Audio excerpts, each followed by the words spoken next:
Mistakes. We all make them, but how we choose to either grow or turn the cold shoulder to those mistakes really shapes how we present ourselves personally to other people.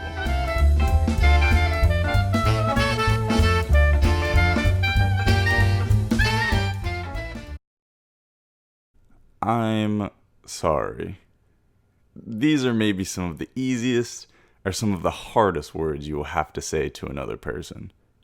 The question arises, why is it so hard to swallow our pride sometimes and just admit when we were in the wrong? I'm sure you can stop and think of a time you were in the wrong. Looking back on it, did you try to dig your heels in the ground, or did you pause for a second and consider that you may have made a mistake?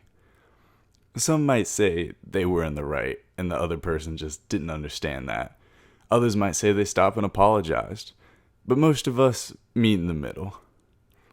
We blandly acknowledge we were in the wrong, if we were, but proceed to back that statement up with justification of why we did what we did. This gray area we usually end up in with people is like trying to put a band-aid over a leaking pipe. Did it fix the problem? Maybe, for a time, but it's not a long-term solution to the bigger picture. Let's dive into some science to give context to all of this. Mistakes can be hard to digest at times, and sometimes we double down rather than face them. Our confirmation bias kicks in, causing us to seek evidence to prove what we already believe. Psychologists call this cognitive dissonance. To sum it up briefly, cognitive dissonance is the stress we feel when we hold two contradictory thoughts, beliefs, opinions, or attitudes. For example, you might view yourself as a very intelligent, kind, loving person. So if you were to rudely cut somebody off in traffic, cognitive dissonance kicks in and may assure you that, oh, maybe the other driver didn't see me, or, oh, I had the right of way, to help you cope with the situation.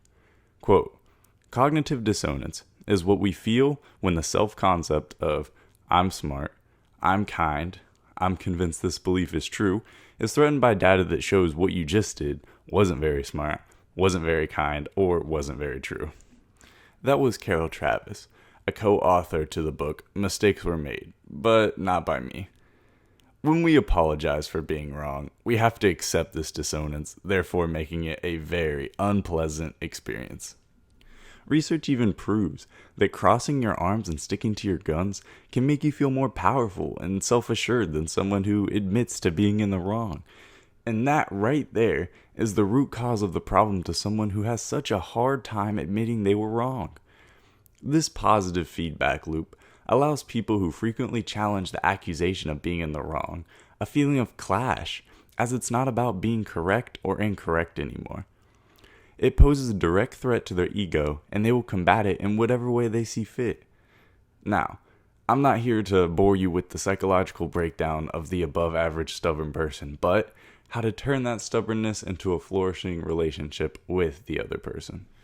I'm going to give you guys 3 pointers here to follow when it comes to making mistakes. 1. Admitting the mistake. Acknowledging a problem is the first step to correcting it. By stopping and saying, hey, I completely understand where you were coming from on that.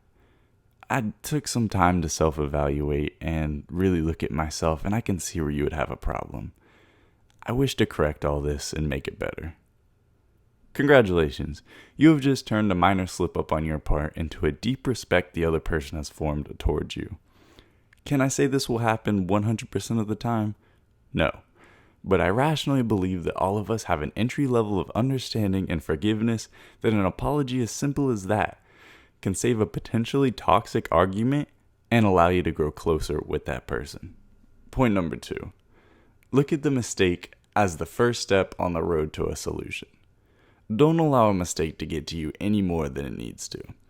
Mistakes are essential to growing as a person and even through other people.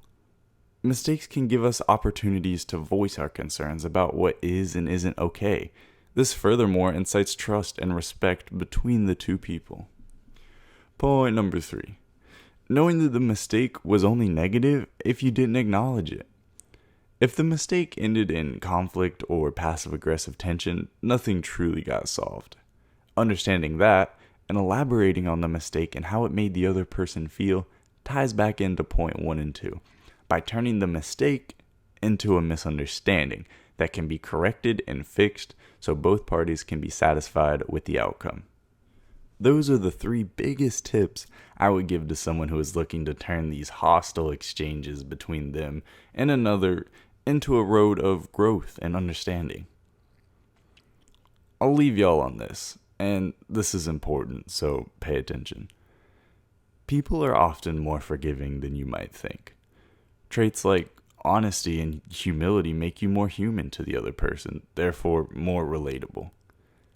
On the other hand, if you are refusing to admit a mistake that you clearly made, or not swallowing your pride and apologizing, it reflects poorly on character and mirrors a weak self-confidence. So the next time you eagerly want to shove your heels in the ground and be difficult in a simple misunderstanding, stop and realize that it's not worth you or the other person's time. Thank y'all for joining me on this week's episode about why admitting mistakes can be so difficult.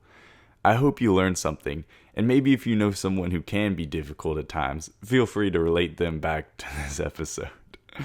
I would like to apologize for not posting the past 2 weeks. I've recently moved and just got everything set back up. So, going into the future, we're sticking with weekly content, and I hope to see you on the next episode.